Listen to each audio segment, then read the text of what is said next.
সুপ্রভাত। আজ 9 জুলাই 24শে আষাঢ় 1427 বৃহস্পতিবার। আজ আমি আপনাদেরকে বিভিন্ন গ্রহরত্নের যে শোধন পদ্ধতি ও তার উপযোগিতা নিয়ে আলোচনা করছি।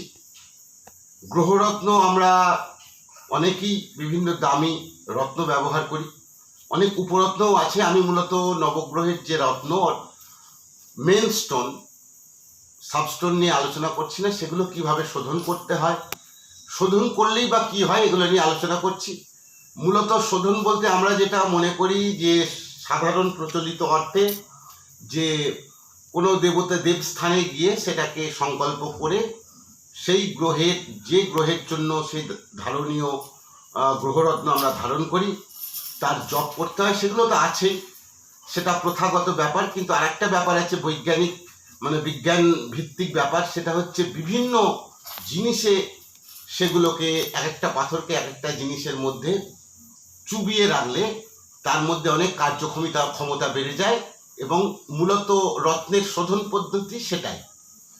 আমরা জ্যোতিষীরা এই গ্রহরত্নকে আরও অ্যাক্টিভ জেমস্টোন তৈরি করার জন্য বিভিন্ন পদ্ধতিতে এগুলো করে দিই, যেমন দোলা যন্ত্র এই সমস্ত ব্যবহার করে বা পিরামিডের ওপর ওর প্রয়োগ করে ওর এফেক্টিভনেস অনেক বাড়িয়ে দেওয়া হয়।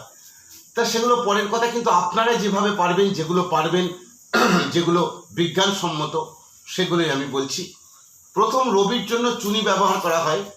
যারা চুনি ব্যবহার করেন, মূলত বার্মিজ চুনির মধ্যে শ্রেষ্ঠ। সেটাকে অম্লদ্রব্য অর্থাৎ কোনো লেবুর রসে তার সঙ্গে কিছুটা জল মিশিয়ে তার মধ্যে চুনিকে চুবিয়ে রাখতে হয়। এক্ষেত্রে একটা কথা বলি, আপনারা বাড়িতে এটা করতেই পারেন, এবং মিনিমাম 3 ঘন্টা প্রত্যেকটা রত্নকে যে জিনিস দিয়ে বলবো, যে রস দিয়ে বলবো তার মধ্যে চুবিয়ে রাখবেন। তারপর ভালো করে তুলে সেটাকে ধুয়ে নিয়ে নর্মাল জল দিয়ে ধুয়ে নিয়ে ব্যবহার করবেন। এতে দেখবেন কার্যক্ষমতা অনেক বেড়ে যাবে, একটা চার্জের মতো হয়ে যাবে। চুনি বললাম, এর পরেরটা বলছি চন্দ্রের জন্য মুক্তা করা হয়, ব্যবহার করা হয়। এটা জয়ন্তী পাতার রস, জয়ন্তী পাতার যে রস সেটাকে বার করে নেবেন কোনো টিক্সারে, এবং সেটাকে কিছুটা জল দিয়ে তাকে 3 ঘন্টা ভিজিয়ে তারপর ব্যবহার করবেন জল দিয়ে ধুয়ে। প্রত্যেকটাই এইভাবে করবেন, এটা আর বারবার বলছি না।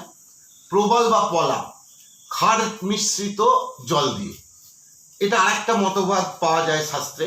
রক্তচন্দনের সঙ্গে যদি করা হয় জল দিয়ে, সেটা হয়। দুধ ও রক্তচন্দন মিশিয়েও করা যায়, তবে সব থেকে ভালো হয় ক্ষার মিশ্রিত জল দিয়ে যদি আপনারা এটাকে শোধন করেন প্রবালের ক্ষেত্রে। তারপরেরটা বুধের জন্য পান্না বা মকরত ব্যবহার করা হয়। এটা কিন্তু জল ব্যবহার করা যাবে না, পুরোপুরি কাঁচা গরুর দুধ তাতে ভিজিয়ে রাখবেন 3 ঘন্টা, তারপর সেটাকে জল দিয়ে ধুয়ে নিয়ে ব্যবহার করবেন।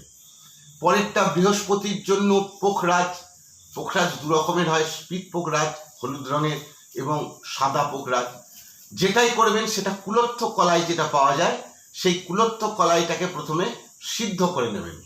সেই কুলত্থ কলাইয়ের সিদ্ধ করা জলটা ছেঁকে নিয়ে সেই রসটাতে কিছুটা জল মিশিয়ে পোখরাজকে চুবিয়ে রাখবেন 3 ঘন্টা। তারপরে হীরা বা ডায়মন্ড শুক্রের জন্য আমরা ব্যবহার করি। সেটাই যে কাঁটা নোটে শাক পাওয়া যায়, তার ওই রসটাকে পেস্ট করে বার করে সেই কাঁটা নোটের রসে ভিজিয়ে রাখতে হবে হীরাকে, তারপর ব্যবহার করবে। তারপরে যেটা বলছি নীলা, এটা মূলত এটাও 3 রকমের পাওয়া যায়। যে কোনো নীলাকে আপনারা শনির জন্য ব্যবহার করা হয়। নীল গাছের রস, আগে যে নীল চাষ হতো সেই নীল গাছের রসে ভিজিয়ে রেখে সেটাকে ব্যবহার করবেন, তাহলেই শোধন করা হয়ে যাবে। গোমেদ মূলত রাহুর প্রতিকূলতার জন্য ব্যবহার করা হয়ে থাকে। গোমেদ রত্নটা গোরচনা মিশ্রিত জলে ব্যবহার করবেন। গোরচনা কিন্তু আমরা অনেকে ভুল করি যে গরুর প্রস্রাবকে ধরা হয়, সেটা মোটেই নয়। গোরচনা আপনার ভালো যে দশকর্মার দোকান আছে সেখানে পাবেন। অরিজিনাল গোরচনাতে ভিজিয়ে জল দিয়ে মিশিয়ে সেটাকে রাখতে হবে 3 ঘন্টা, তারপর ব্যবহার করুন। এবং কেতুর জন্য ক্যাটসাই বা বৈদুর্যমণি বলা হয়। ত্রিফলার রস, আমরা যে ত্রিফলা খাই তার রসটা পেস্ট করে বার করে নিয়ে তাতে ভিজিয়ে সেটাকে জল দিয়ে ধুয়ে ব্যবহার করবেন। অন্তত 3 ঘন্টা ভিজিয়ে রাখবেন, তারপর জল দিয়ে ভালো করে ধুয়ে রত্নকে শাস্ত্রসম্মতভাবে সংস্কার করে নিয়ে এইবার লৌকিক প্রথা অনুযায়ী সেই গ্রহের সংখ্যা জপ করতে পারলে ভালো হয়, নির্দিষ্ট সংখ্যা বা তার যে দেবতা তার জপ করে পূজা করে নিজের নামে সংকল্প করে ধারণ করবেন। দেখুন, বহুমূল্য রত্ন আমরা ধারণ করি ভাগ্য পরিবর্তন বা ভাগ্যোদ্ধারের জন্য, কিন্তু সেটা যদি এফেক্টিভ না হয় তাহলে কিন্তু পুরোপুরি কাজ করে না। আপনারা ঘরোয়া পদ্ধতিতে এইভাবে করবেন। অনেকেই যারা নতুন ব্যবহার করবেন তারা তো করবেনই, এবং যারা ব্যবহারও করছেন তারা সেটাকে এমনি নর্মাল জলে ধুয়ে নিয়ে তারপরে এই পদ্ধতিতে করতে পারেন। মোটামুটি 1 মাস 2 মাস অন্তর করলে দেখবেন নর্মাল যে কার্যক্ষমতা তার থেকে অনেকটা বেশি পাচ্ছে। এই আমাদের চ্যানেলটার উদ্দেশ্যই বিভিন্নভাবে আপনাদেরকে সাহায্য করা, নতুন নতুন তথ্য দেয়া। তাই গ্রহরত্ন নিয়ে অনেক কিছুই অনেকে বলছেন, রত্নের শোধন প্রকৃত পদ্ধতি যেটা ঘরোয়া উপায়ে আপনারা করতে পারবেন তার একটা পথ আমি বলে দিলাম। এই ছিল গ্রহরত্ন শোধনের পদ্ধতি। এবার প্রতিদিনের মতো জেনে নিন আগামীকাল অর্থাৎ শুক্রবারের বিভিন্ন রাশির দিনটা কেমন যাবে। মেষ রাশির লাভপ্রদ, বৃষ রাশির হতাশা, মিথুন রাশির বিজয়, কর্কট রাশির শুভ, সিংহ রাশির মনোকষ্ট, কন্যা রাশির পরিতৃপ্তি, তুলা রাশির শুভপ্রদ, বৃশ্চিক রাশির উদ্যম, ধনু রাশির আনন্দ, মকর রাশির শারীরিক কষ্ট, কুম্ভ রাশির বিবাদ এবং সর্বশেষ মীন রাশির সমাধান।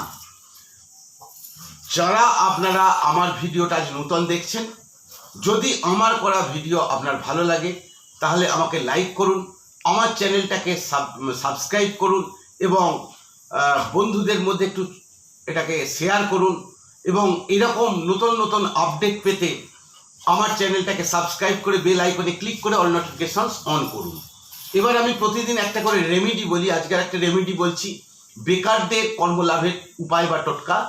কি করবেন, বাড়িতে একটা পারদের শিবলিঙ্গ সংগ্রহ করবেন, কিনবেন, ছোট মতো 1 অঙ্গুষ্ঠ পরিমাণ হলেই হবে। পারদের শিবলিঙ্গটাকে বাড়িতে বিধিবৎ প্রতিষ্ঠা করে একটা তামার পাত্রে রেখে তাকে স্নান করাবেন এবং বিধিবৎ প্রতি সোমবার পুজো করবেন এবং বেলপাতা দিয়ে, এবং প্রতিদিন পুজো করবেন। এতে দেখবেন আপনাদের বেকারত্ব কেটে যাবে।